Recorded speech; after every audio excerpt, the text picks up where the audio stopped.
We have officially passed the 500th day of 15 days to slow the spread, and public health officials are marking the occasion by reinstituting mask orders all around the country. And not to be outdone, the White House celebrated this milestone by spread slowing once more and threatening to lock down the entire country again.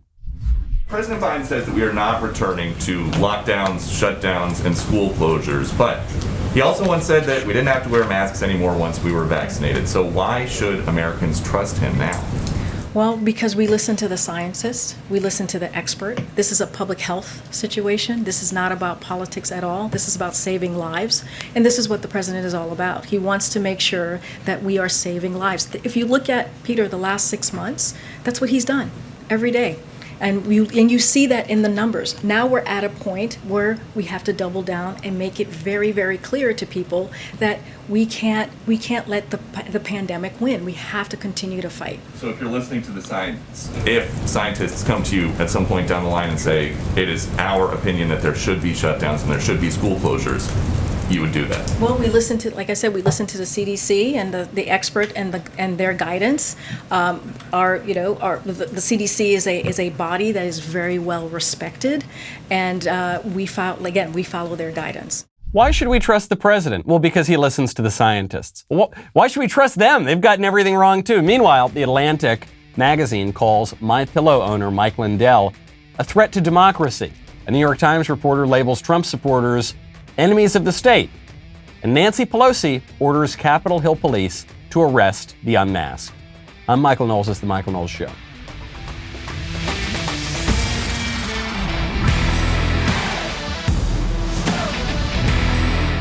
Welcome back to the show. My favorite comment yesterday is from BO7341, who says, to be fair, I think January 6th, 2021 was the worst day in American history. Joe Biden was confirmed as president on that day. Good point. I guess I could have a January 6th commission. I could get behind that if the purpose of the commission is to investigate how on earth we got to this point. All of this madness in politics, it gives me a bit of a headache. It does. It does. You know what else gives me a headache? Dehydration, which is why I check out Liquid IV. Liquid IV hydrates faster and more efficiently than water alone. It contains 5 essential vitamins, more vitamin C than an orange, as much potassium as a banana. It's healthier than sugary sports drinks. There's no artificial flavors or preservatives, and less sugar than an apple. That's pretty good, right? It's made with clean ingredients, non-GMO, vegan, free of gluten, dairy, and soy. The thing that makes it work is cellular transport technology. It's the perfect balance to help you hydrate more quickly and effectively than water alone. A lot of people use this if they play sports, if they're in athletics, if they get dehydrated that way. A lot of people just, if they're walking around in the summer, it's very hot. And for some of those derelicts out there, myself included, if you have a few too many Coca-Colas with the boys, if you, for instance, go to a bachelor party like I did a few weeks ago, seriously, Liquid IV will let you survive. Grab your Liquid IV in bulk nationwide at Costco, or you can get 25% off when you go to liquidiv.com. Use code Michael at checkout. 25% off anything you order when you get better hydration today using promo code Michael at liquidiv.com. I don't think anything irritates me more in politics than when politicians say, look, this isn't political. When the White House spokesman talking about various mandates and orders from the President of the United States says that those mandates and orders are not political because he got the advice for them from other politicians who work in public health, and public and politics mean the same thing. They're synonyms. It's so preposterous. I guess it works. I guess that's why politicians continue to use this rhetorical device. But sophisticated people like you would never do this. Whatever a politician does, whenever a politician does a thing that pertains to the public and policy, it is by definition political. By the way, when private companies do things that affect the public broadly, that is by definition political. And what Joe Biden is doing is political, and it's very dishonest. And it tarnishes whatever credibility he had left, because not so long ago, Joe Biden said unequivocally, if you've taken the shot, then you do not need to wear a mask. If you've been fully vaccinated, you no longer need to wear a mask. Let me repeat, If you are fully vaccinated, you no longer need to wear a mask. But now you do. Now you do. And by the way, Biden and the White House has addressed this. And what they have said is that was true then. If you've been vaccinated, you don't need to wear a mask. But it's not true now because the words and the judgment of the president do not matter. All that matters, this is according to them, all that matters is what unelected technocrats in lab coats have to say. And whatever their whims and caprices suggest on any given day, that will be the public policy of the United States. Why do we have a president? I have no idea. I don't really know. He's not doing anything. If truly his public policy just amounts to listen to the scientists, specific scientists, and do whatever they say, then we have no need for a president. And I think that is kind of the point of the Biden presidency, is he is simply a vessel for the unelected liberal bureaucracy. Biden's going further, though. It's not just, yeah, you should probably mask up now. He also wants to impel people to get the vaccine. And he knows that he probably can't do that at the federal level. He knows he probably can't pass a law or an executive order that says everyone's got to get the vaccine. So what he's doing instead is using the so-called private companies that aren't really private at all, and he is using them as proxies to coerce people to take the experimental drug. Why not push for vaccine mandates in states, private companies, schools? Do you want to see those entities pass vaccine mandates? Well, I'd like to see them continue to move in that direction, and that's why I pointed out. I had asked the Justice Department to determine whether they're able to do that legally, and they can. Local communities can do that. Local businesses can do that. It's still a question whether the federal government can mandate the whole country. I don't know that yet. So that's still a question, by the way, according to Joe. I thought it'd be a pretty simple answer that the federal government can't mandate the whole country take an experimental drug. But he says that's an open question. We're working on that. But in the meantime, what we're going to do is use so-called private entities as proxies to force you all to do it anyway. This gets to President Trump's lawsuit against Facebook and the other big tech companies. He's suing them on First Amendment grounds. Now, usually you're only allowed to claim a First Amendment violation, or it would only carry credibility if you're making that claim against the government, because private companies have no responsibility to protect your First Amendment rights. But what Trump is alleging is that these private companies, so-called private companies, are just an extension of the government. And he makes a good case. And every time Joe Biden opens his mouth, he seems to make a good case. Meanwhile, China is spreading disinformation on COVID. So what China's saying, they've sent out a bunch of tweets from their propagandists, and they've said, the U.S. is responsible for the world. How has the U.S. poisoned the world? By the way, they're like missing, it says, how has U.S. poisoned the world? U.S. is responsible to the world. And like all this, you'd think they educate all of their students at American universities. You'd think they'd have a slightly better grasp on the English language, and they don't really. But this is obviously a piece of propaganda to deflect blame from the Wuhan Institute of Virology, where the virus escaped, to blame the United States or something. It is worth pointing out that under the lead of Dr. Fauci, the United States actually funded the Wuhan laboratory, so I guess we bear some responsibility in that regard.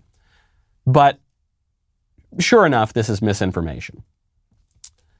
Now, when I think about COVID misinformation, though, and we're all putting our ire on China, I think, would we ever spread misinformation? Would the U.S. government ever? Because you just saw the Biden clip about the masks, and you remember seeing the Dr. Fauci clip about the masks, and you saw the government denying that it escaped from the Wuhan lab, and then later they said that it did, and then or that it very likely did. And it seems like the United States has spread a bit of misinformation as well. It seems that the bureaucrats and the politicians in charge in this country have spread a fair bit of COVID misinformation as well. As a matter of fact, I think there are 3 groups right now that are being called misinformers on COVID. There's the Chinese government, there's the U.S. government, and then there are just random conservatives. Those are the 3 groups. Only one of those groups gets kicked off of Twitter for spreading quote-unquote misinformation. And ironically, it's the group that tends to be most correct, where the misinformation turns out just to be information. China goes out and says that the United States developed this and released it. Obviously a lie. They get to stay on Twitter. The U.S. government says, don't wear masks, they don't work. Do wear masks, they do work. Didn't escape from the lab. Maybe it did escape from the lab. Vaccines have no side effects. Maybe the vaccine, back and forth, they don't get kicked off of Twitter. Conservatives say, kind of looks like that Wuhan virus. I bet that might have something to do with the lab. Misleading, misinformation. I think there might be some side effects involving like myocarditis and pericarditis and nerve system disorders from the vaccine. Misinformation, censored, suspended for 12 hours. That's a pretty strange state of affairs, that the people who are most correct are the only group that are going to be censored for stating some plain facts. You know, when I think about all the threats that we face today, I am so thankful for Ring. Ring has a special offer right now. Go to ring.com/Knowles. That is the perfect way to start your Ring experience. With Ring's home security system, when anyone stops by or you sense something going on outdoors around the house, you know Ring has every corner of your home covered. This is one of the best benefits of the whole product. You can install it yourself. The process is hassle-free. It's very inexpensive. I love it. To me, it's just peace of mind, okay? Whether I'm in the home, it's peace of mind. Whether I'm outside the home, it's peace of mind. With Ring, doesn't matter if you're at the office, if you're in your living room, if you're on a beach on the other side of the world, you can check in, you can know, hey, is that a burglar, or is that the delivery guy, or is that the pizza guy, or is that my mother-in-law? And which one am I most afraid of? It's a real question that only you can answer. Protect your home anytime from anywhere with Ring Alarm. Go to ring.com/Knowles for a special offer on a Ring Alarm security kit today. Build the system that's right for your home. Have it up and running in minutes. Ring.com/Knowles, Knowles. That is ring.com/Knowles. The liberal establishment is really ratcheting up the hysteria, is really ratcheting up the sense of crisis, and is really ratcheting up attacks on political dissidents in the United States. And I'm not just talking about a handful of kooky dissidents on the fringe. I'm talking about half the country. New York Times reporter Katie Benner has just labeled Trump supporters, not some Trump supporters writ large, half the country, at least, enemies of the state. Quote, today's January 6th Select Committee underscores the America's. These New York Times people aren't hiring their best anymore. The America's current essential dilemma, national security dilemma.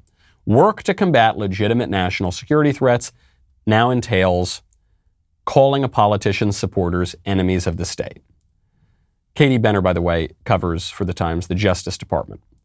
As Americans, we believe that state power should not be used to work against a political figure or a political party. But, and there it is, there's that but that's going to negate what she just said, but what happens if a politician seems to threaten the state? If the politician continues to do so out of office and his entire party supports the threat? Well, what happens is you're going to, if you can, disingenuously, but nevertheless, if you can label your political opponents, half the country, enemies of the state, then you can more easily justify weaponizing the full force of the federal government against those people, including the NSA, which has a foreign service mission, and yet was just caught spying on Tucker Carlson, a domestic, very, very popular, I guess you'd call him political dissident, because he opposes the liberal regime, but he's very, as mainstream as they get. He's got the highest rated show on cable news. And yet the NSA, which is only supposed to be looking at threats outside of the country, spying on him. The FBI going after Donald Trump's campaign in 2016. A Democratic Party using the FBI as its enforcement arm to spy on the political opponents. That's pretty scary. The jailing of political dissidents. I mean, even if you look at the way that the January 6th people are being treated compared to BLM, the January 6th people relatively wrought very little damage, didn't kill people. The only person who died in political violence on that day was one of the Trump supporters, and yet they get the book thrown at them and they're going to rot in prison. Meanwhile, BLM burns down federal courthouses and kills a bunch of people, and they get off the hook, broadly get off the hook. That is because the BLM people are considered good, useful foot soldiers for the liberal establishment, and the Trump supporters are enemies of the state. And we treat enemies of the state differently than we would treat foot soldiers for the establishment. Speaking of enemies of the state, you know that insufferable cop, Officer Dunn, the one who said he was called all sorts of terrible names on the basis of race? He had no evidence of this whatsoever. Cameras all over the place that day, zillions of hours of video. But no, we never found any evidence of the dubious events he's describing. So Officer Dunn has something to say about enemies of the state. He says that the people at the Capitol, the people who stole Pelosi's lectern, were much, much worse than the BLM rioters who burned the country down. First Amendment protest is what this country is about. First Amendment, the Constitution, like, that's the democracy of it. But once you start attacking people, attacking things, then that's wrong. And you know what? That goes to the riots this summer. They were wrong. If you peacefully protest, then sure. But the riots and the violence and the damage this summer, they were wrong. They were wrong. And that's the exact same thing that happened at the Capitol. But their goal was to overthrow democracy, which is a bigger threat to America. Wow, big of you to say that killing dozens of people and burning down businesses and homes and courthouses, big of you to say that that's wrong. Hey, look, I'm a reasonable guy, okay? I think killing dozens of people is wrong. Oh, thanks, man. Okay, I'm glad we can at least agree on that. But that's the exact same thing that happened at the Capitol. No, it's not. No, it's not. They're not even close.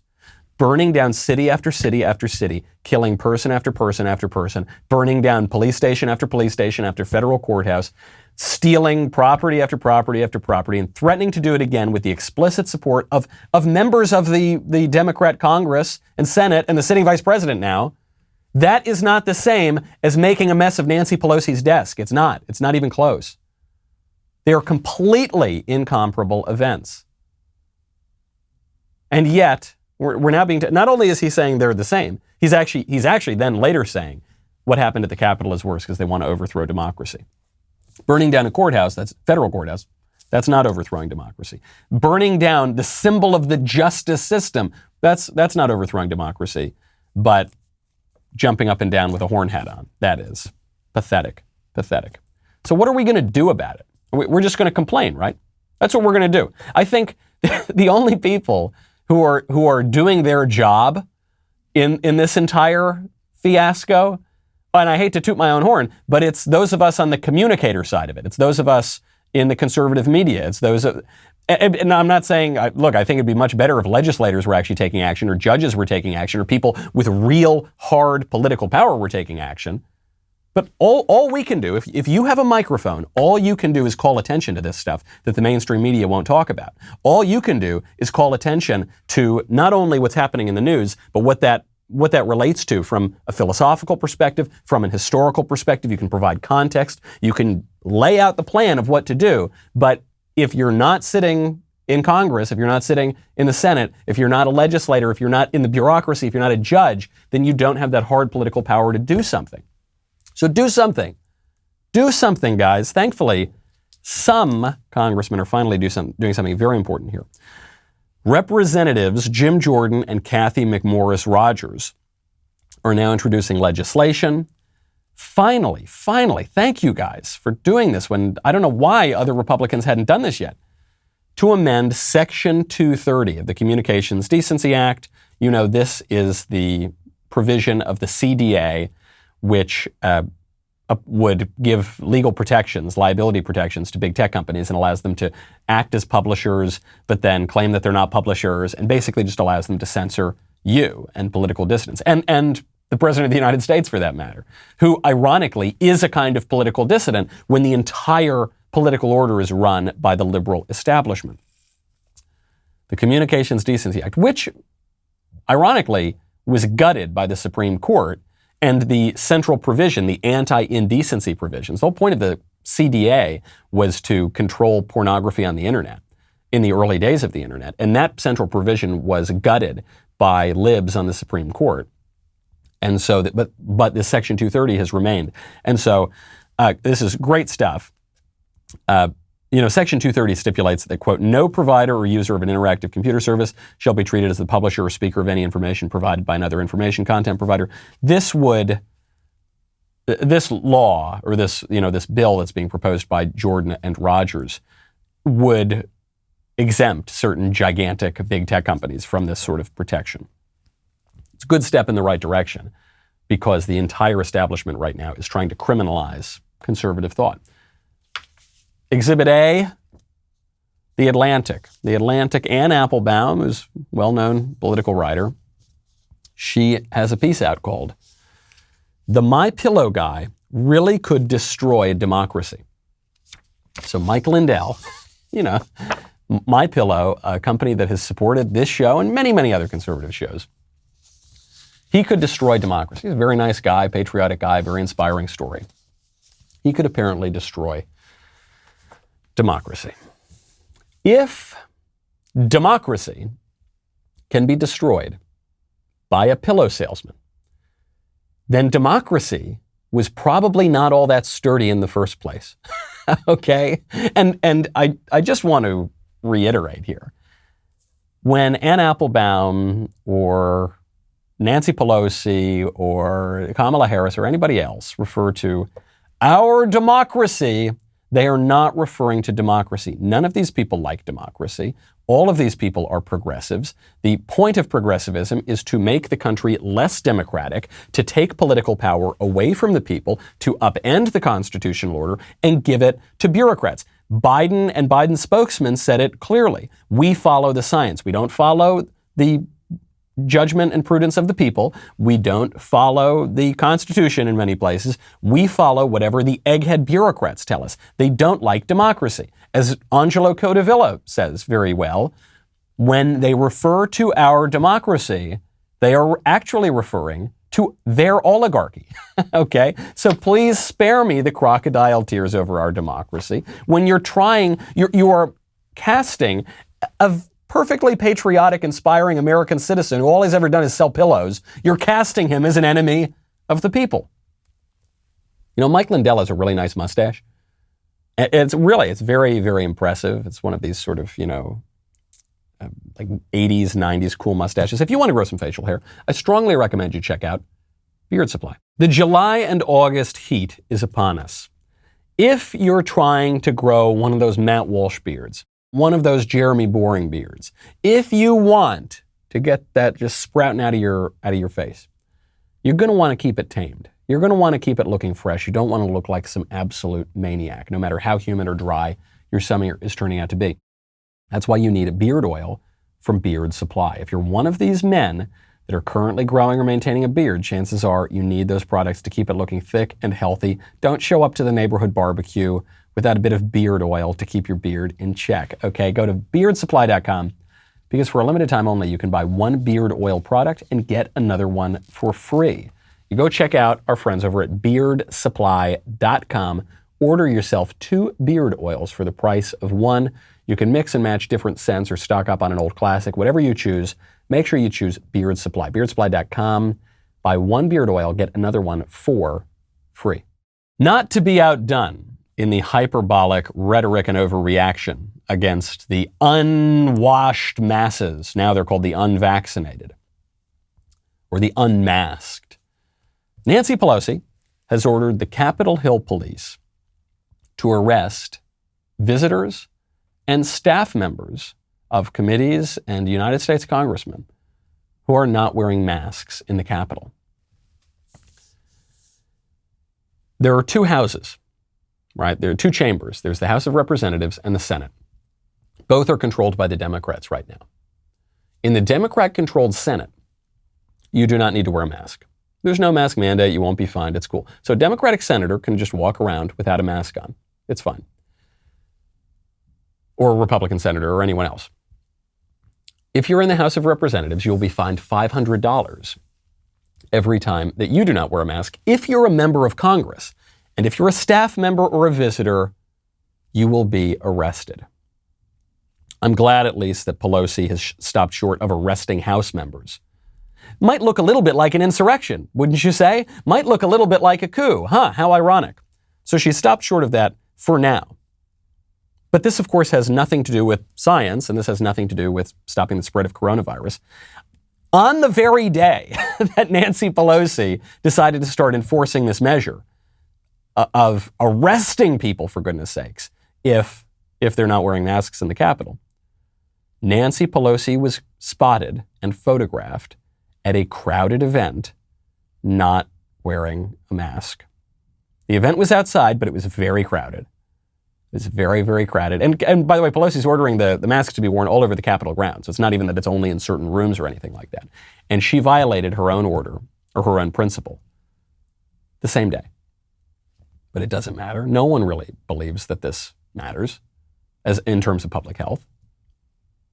These people just want to impose their will. It's politically advantageous. They took a lot of power from people and they're not going to give it back, as some of us warned last year when there were some conservatives who went a little squishy. I got to tell you, they went a little squishy on the masks and I said, oh, it's okay. It's a reasonable measure and it'll help us get back to normal. It won't. It won't. It is the symbol of the power that the left took from you. We need to go on offense. Here's a great new bill that was introduced. It's probably not going to go anywhere, but it's a great new bill. This is what I'm talking about when I say offense. Ronald Reagan had a great line. He said, when you're explaining, you're losing. You might have every perfect explanation in the world because you did something or because you said something, but it doesn't matter. If you're the one on defense explaining, then you're losing. We need to put the left on defense. So Representative Michael Waltz from Florida has introduced legislation meant to promote financial transparency within the Biden and Harris immediate families because of Hunter Biden. Hunter Biden, who is this influence peddling criminal who has traded on his father's name and sold his father's influence to the highest bidder around the world, to Ukraine, to China. He tried to sell it to China. He's made a lot of money on this, merely selling his name in industries that he has absolutely no expertise in whatsoever. So now Hunter Biden is a painter. He calls himself a professional painter. His work is actually not, by the standards of modern art, so I'm damning with faint praise, it's not terrible, but it's not good. It's like something a third grader could do. So Hunter Biden is now a painter, and he's selling his very bad paintings for $500,000 a pop. Do you think that the anonymous buyers of these paintings, do you think they just really have an appreciation for the little doodles that Hunter's doing? Or do you think maybe they're trying to buy influence, which is the real industry that Hunter Biden's worked in his entire life? So Representative Waltz introduced the Preventing Anonymous Income by Necessitating Transparency of Executive Relatives Act. Or, because you know Washington loves an acronym, the Painter Act. Really great stuff. It's a bit harsh, actually. It says that these relatives need to report the source and type of earned income exceeding $1,000 and the source and type of any honoraria received more than $200. And so it's actually the source and type of income from rents and dividends and interest and capital gains over $200. So that's a very low threshold for earnings, but it doesn't matter. The law's not going to go through. I love the name. I love the angle. I love the point of it. I actually wish a similar law would go through. And I like that we're on offense. I like that we're calling attention to, hold on a sec. Why are you still talking about Trump? Look at what the Bidens are doing. Look at their corruption. This is how I feel about the January 6th Commission. Is why are we talking about January 6th when BLM burned the country down with the encouragement of leftists and Democrats for 6 to 8 months? Speaking of going on offense, really, really great stuff from Professors Robbie George and John Finnis. These are two conservative scholars, professors. They filed an amicus brief in this Dobbs case. This is the case I've mentioned a few times on the show. It's the one that seeks to overturn Roe v. Wade and to overturn Planned Parenthood v. Casey and to say there's no constitutional right to an abortion, which obviously there isn't. So they filed a brief for the court to give them context, arguing not just that, if Roe v. Wade is overturned, that then the question goes back to the states and the states can decide if they want to have abortion or not have abortion, right? That's been the kind of conservative talking point for the last few decades. They're going further. Robbie George and John Finnis are going further, and they're saying, actually, the 14th Amendment, when it was ratified, was understood to consider unborn children as persons. And if unborn children are persons, then they have the right not to be killed without due process. So it goes further. It's not just that the abortion question goes back to the states. It goes further to say that abortion is illegal. It's obviously unjust, it's obviously immoral, and it's prohibited by the 14th Amendment. I love this kind of offense. I love this kind of aggression. Really, really good stuff from these professors. Is it going to have an effect on the case? I don't know. I don't think it's going to give us this result in the case, but I think what conservatives need to start doing is arguing past the sale. Don't just ask for what you want. Don't just demand what you want. Go further. Go way, way, way further so that when you start to reconcile, when you start to compromise, then you can go back to what you really want. Donald Trump was really good at this. The Democrats are really good at this. And Republicans need to get much better at this as well. The Authoritarian Moment, not just my campaign in 2028, but Ben's new book is available at Barnes & Noble, Amazon, and other major booksellers, so you can go get your copy now. Leave a 5-star review to let others know that this book is worth their time. It's a great book to buy right after you buy Speechless, #1 national best-selling book. Appreciate all of you who have read it so far. I really like to. So many of you were sending in reviews of the book and telling me that you really liked it, so I appreciate that very much. If you've watched Backstage and you thought, hey, it'd be cool to be part of that show, then I'm here to tell you now is your chance. When you join the Daily Wire with code BACKSTAGE, you get 25% off your membership and are automatically entered to win a trip to visit the Daily Wire in Nashville. Head on over to dailywire.com/backstage and use code BACKSTAGE to get 25% off your new membership and be automatically entered to win not 1, but 2 tickets to our studios. That's dailywire.com/backstage. Use code BACKSTAGE to get 25% off your new membership. We'll be right back with the mailbag.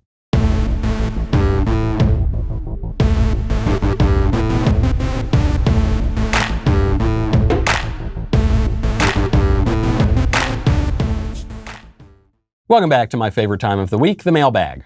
First question from Marisa, who says, I recently heard that yoga is actually bad and demonic. I have never heard this before and enjoy yoga on the occasion for both exercise and relaxation. In a world with constant stimulation, I find it nice to relax and clear your thoughts as you do in yoga. There is the old saying, an idle mind is the devil's playground, and is that why yoga is bad? Why does something that brings me relaxation, why is it detrimental to my soul? Sincerely, Namaste, whatever Knowles says is right is probably right. Wow, great sign off. Yes, it is. I was trying to figure out if I could sugarcoat it or no. It is bad, and it almost certainly is demonic, and you shouldn't do it. Okay, why? Because yoga is not just stretching. Stretching is fine. Meditating actually is fine. Clearing your thoughts and having stillness, prayer is certainly fine. But yoga is not just that. Yoga is a religious ritual. It is a Hindu liturgy. That's where it comes from. And Hinduism has all sorts of different gods that it worships that are not the God of Christianity, okay? And it has all sorts of spiritual aspects, and it's got the chanting and the humming and the focusing, and it falls into a number of theological errors, pretty dangerous ones. One of them, for instance, would be monism, the idea that everything is just one, right? It's all the universe, man, and we're part of the universe, and we're part of the creation, and God is kind of part. It's all just the same thing, man. We're all just going back into that same thing.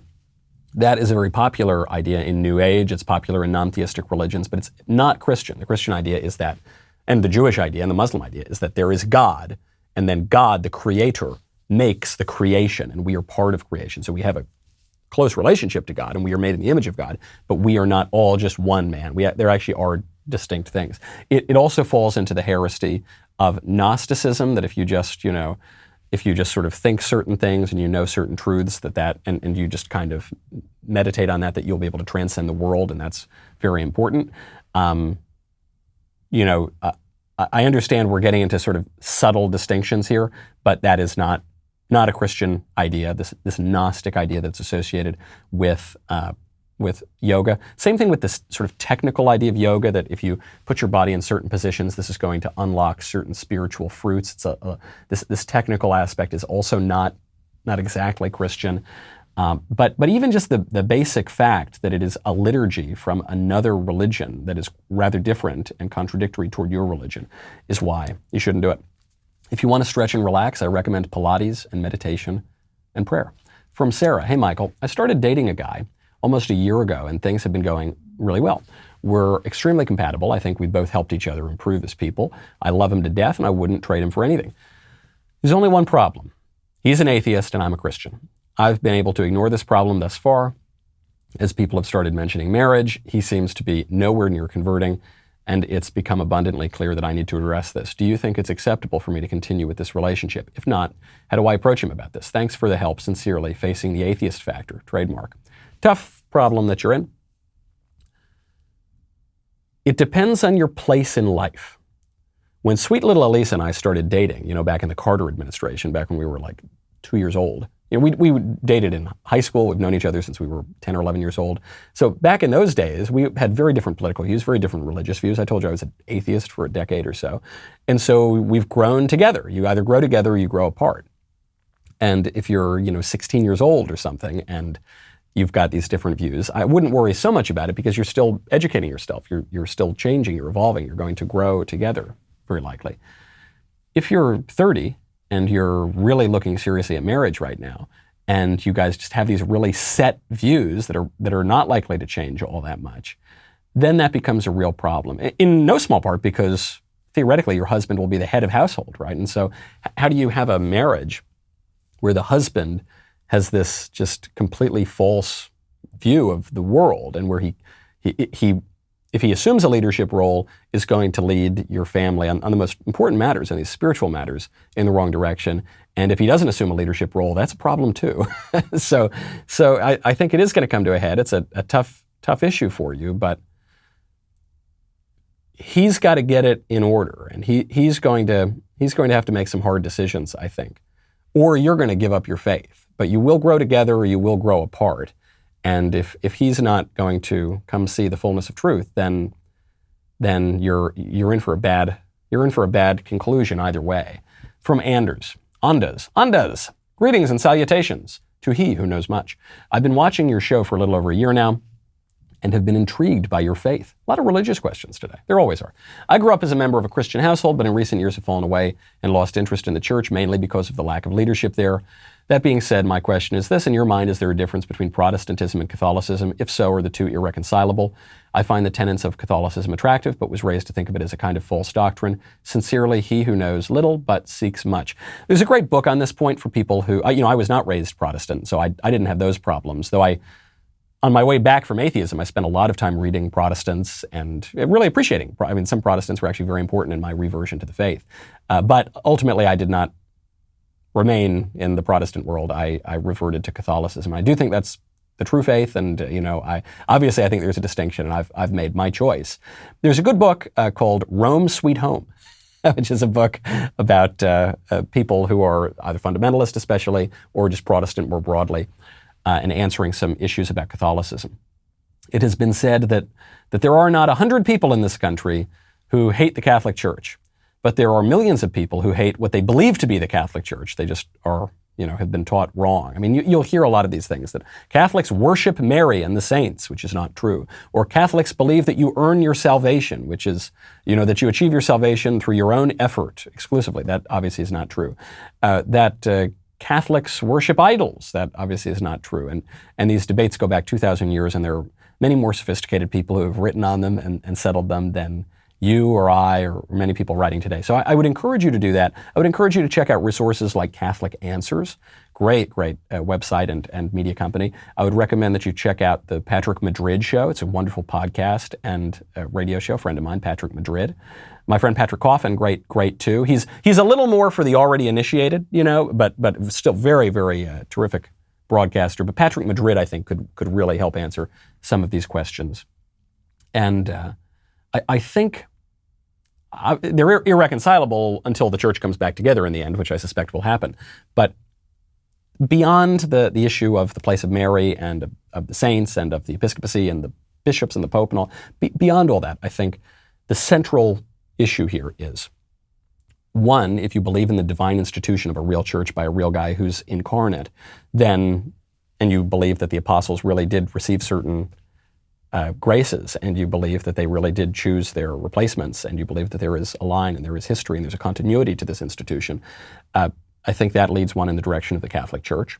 And also on a philosophical level, if you believe that there's the physical world and the metaphysical world, and they seem very separate, right? This world that we're living in, and then the supernatural, the outside of physical, and you believe that sometimes they come together, most perfectly in the person of Christ, who is fully man, but also fully God. And somehow he's together in this hypostatic union. If you believe that, and you believe that he institutes sacraments, he says, you have the power to forgive sins. Whose sins you forgive are forgiven. Whose sins you retain are retained. You have the keys to the kingdom of heaven. He says this to Peter, the first pope. You have the keys to the kingdom of heaven. And the gates of hell will not prevail against my church, and go feed my sheep, and all of these sorts of things. If you believe in the institution of the Eucharist, that the Eucharist really is the body and blood of Christ, then what you're saying at a philosophical level is mankind requires the regular meeting of the physical and the metaphysical. And we know that we do, because we are physical beings, but we're also metaphysical beings, and we need that regular communion between those two things. Then I think the place you're going to find that is the Catholic Church. Your mileage may vary, of course, but that would be one of my arguments. From Ben, hi Michael. There is a lot of talk about the flaws of America and other Western countries where they criticize and are allowed to complain at a nauseous level. My question is, which country would you least desire to live in if you could also exclude only one? Basically, in 2021, which country would be a bleep hole country, would win the bleep hole country medal at the Olympics? Thanks, sincerely, came for the beer and blue jeans, stayed for the beer and blue jeans, #America. I think Afghanistan would be the place I'd least like to live. It is historically one of the most dangerous, poor, tumultuous countries, and no one seems able to conquer it. I guess that's something it has going for it, but seems like a tough place to live. And pretty strange that the United States has been there for 20 years. It's 20 years now, isn't that wild? But that's probably where I mean no offense to the Afghani people, but it does not seem pleasant. Of course, according to the left, America is no better than Afghanistan. In some ways, we're worse. From Archie, Michael, what is your favorite brand of sockless loafers?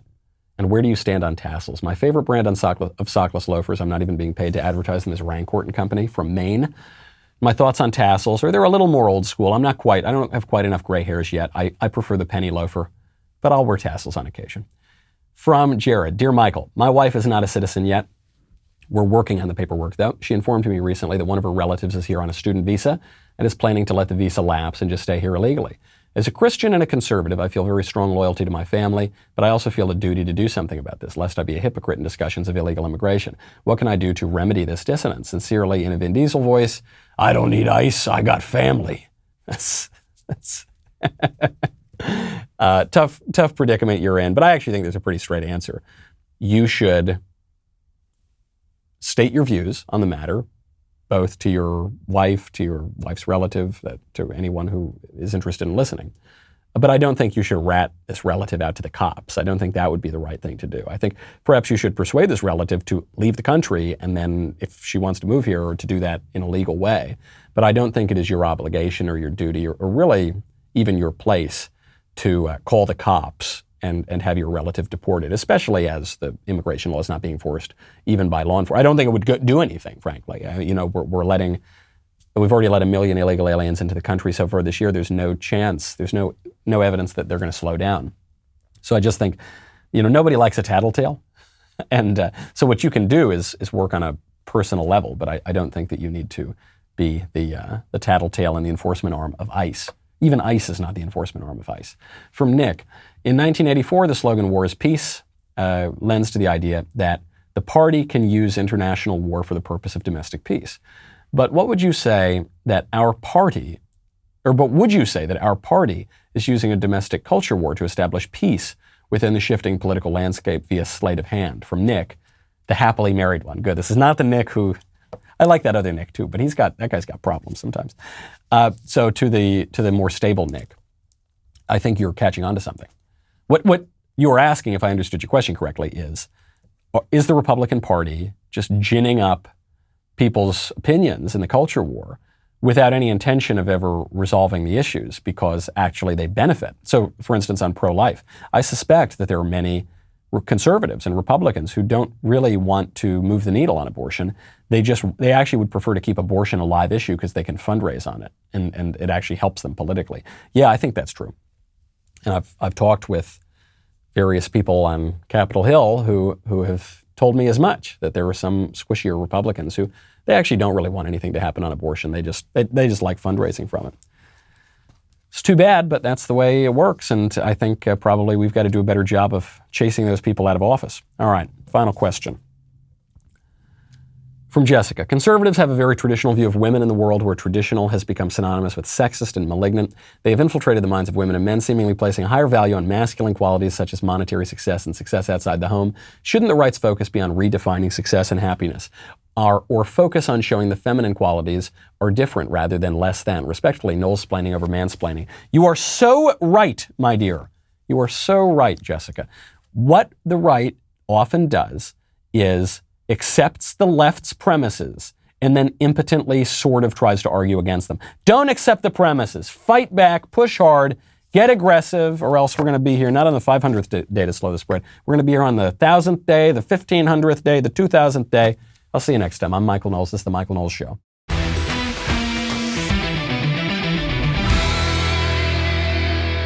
The Michael Knowles Show is produced by Ben Davies. Executive producer, Jeremy Boring. Our technical director is Austin Stevens. Supervising producer, Mathis Glover. Production manager, Pavel Vidovsky. Editor and associate producer, Danny D'Amico. Associate producer, Justine Turley. Audio mixer, Mike Coromina. And hair and makeup by Nika Geneva. The Michael Knowles Show is a Daily Wire production. Copyright Daily Wire 2021. John Bickley here, editor-in-chief of Daily Wire. Wake up every morning with our new show, Morning Wire. On today's episode, President Biden addresses immigration and crime, countries around the world loosen their travel restrictions, and Democrats push for student loan forgiveness.